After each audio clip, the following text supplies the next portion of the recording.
কিছুদিন আগে আমি স্পোর্টস ম্যানেজমেন্টের ওপরে একটা ভিডিও তৈরি করি, যেখানে আমি এটা বলি একজন স্টুডেন্ট হিসেবে যদি এই স্পোর্টস ম্যানেজমেন্টের ওপরে কেরিয়ার তৈরি করতে হয় তাহলে কি পড়াশোনা করতে হবে আর কিরমভাবে প্রস্তুতি নিতে হবে তার উপরে।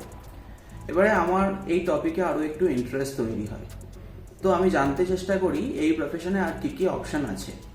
তো আমি জানতে পারলাম যে এই স্পোর্টস ম্যানেজমেন্টে কন্ডিশনিং কোচিং বলে একটা ব্যাপার আছে, এবং এটাতে আরও রিসার্চ করে জানতে পারলাম প্যাডি উপটন বলে একজন কন্ডিশনিং কোচ আছেন, যিনি রিসেন্টলি আমাদের যে চেস চ্যাম্পিয়ন হয়েছেন ডি গুকেশ, ওনাকে কোচিং দিয়েছেন।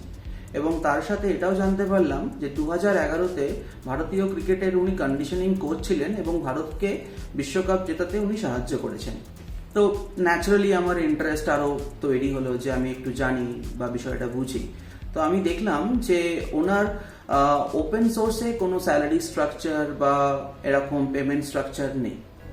তো আমি একটা রিপোর্ট পেলাম যেটাতে হকি ইন্ডিয়া একটা রিপোর্ট পাবলিশ করেছে, একটা ওপেন সোর্স রিপোর্ট আছে মিডিয়া ফাইলে, যেখানে এটা বলছে যে ওনাকে 3টে সেশনের জন্য হকি ইন্ডিয়া প্রায় 30 লক্ষ টাকা দিয়েছে।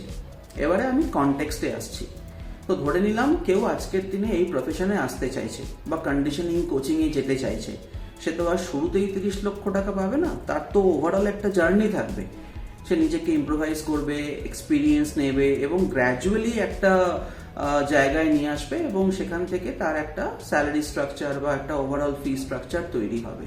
তো what I am trying to say কে এটা শুরু কোথাও না কোথাও আজকে করতে হবে, মানে যদি কারোর ইন্টারেস্ট থাকে শুরুটা আজকে করতে হবে।